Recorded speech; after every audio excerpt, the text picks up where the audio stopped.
میرے بھائیوں اور میری محترمہ مائیں اور بہنیں، اللہ سے دل سے دعا کر لو، یہ شعبان کا مبارک مہینہ ہے، جمعہ کی مبارک رات ہے، اللہ ہم سب کو بیت اللہ کی حاضری نصیب فرما دے، ادب کے ساتھ اخلاص کے ساتھ نصیب فرما دے۔ حدیث پاک میں لکھا ہے کہ ایک مرتبہ ہمارے آقا تاجدار مدینہ محمد الرسول اللہ صلی اللہ علیہ وسلم بیت اللہ میں تشریف لائے تو آپ نے بیت اللہ میں ایک آدمی کو دیکھا،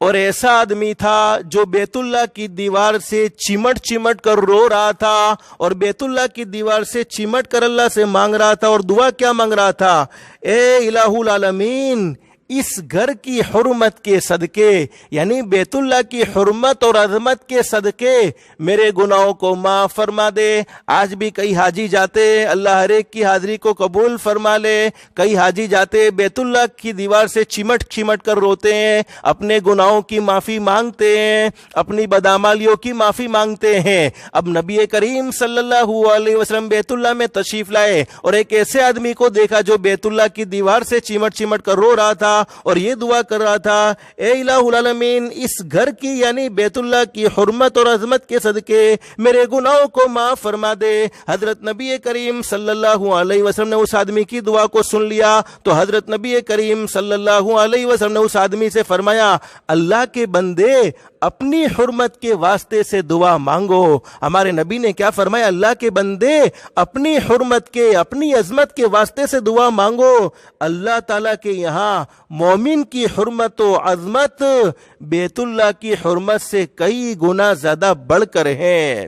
اب وہ دعا مانگنے والا عرض کرنے لگا، یا رسول اللہ صلی اللہ علیہ وسلم، میں بہت بڑا گنہگار ہوں، بہت بڑا خطاوار ہوں۔ حضور اقدس صلی اللہ علیہ وسلم کو اپنی امت سے محبت تھی۔ ہمارے نبی نے محبت میں پوچھا، بتا میرے بھائی، تو نے ایسا کون سا گناہ کیا ہے کہ تو بیت اللہ کو چمٹ چمٹ کر رو رہا ہے، اللہ سے معافی مانگ رہا ہے؟ اب وہ جوان کہنے لگا جو بیت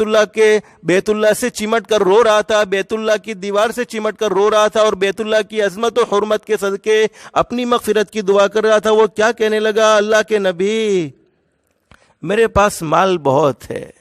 اللہ کے نبی، میرے پاس مال بہت ہے، میرے پاس بہت جانور ہیں، میرے پاس بہت گھوڑے ہیں، لیکن جب کوئی آدمی میرے مال میں سے کسی چیز کا سوال کرتا ہے تو میں یوں ہو جاتا ہوں جیسے میرے منہ سے آگ کے شعلے بھڑکتے ہو۔ یعنی وہ کہنا یہ چاہتا ہے، اللہ کے نبی، اگر کوئی غریب آدمی میرے مال میں سے سوال کرتا ہے، مجھ سے کوئی ضرورت مانگتا ہے تو مجھے غصہ زبردست آتا ہے، اور میں ایسا غصے ہوتا ہوں جیسا کہ میرے منہ سے آگ کے شعلے بھڑکتے ہو۔ ہمارے نبی جلال میں آ گئے، ہمارے نبی غصے میں آ گئے، اور ہمارے نبی نے فرمایا، فاسق، دور ہو جا،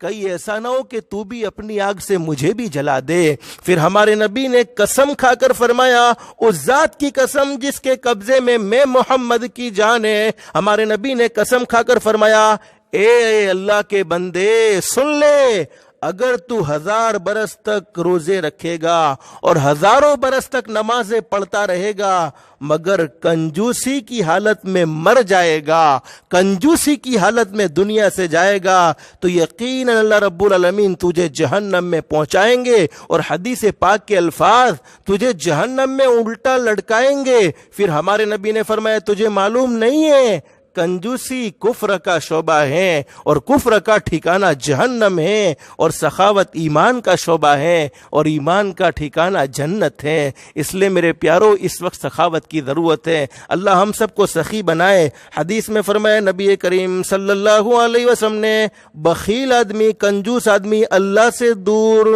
جنت سے دور، لوگوں سے دور اور جہنم سے قریب ہے، اور سخی آدمی اللہ کے قریب، جنت کے قریب، لوگوں کے قریب اور دوزخ سے دور ہے۔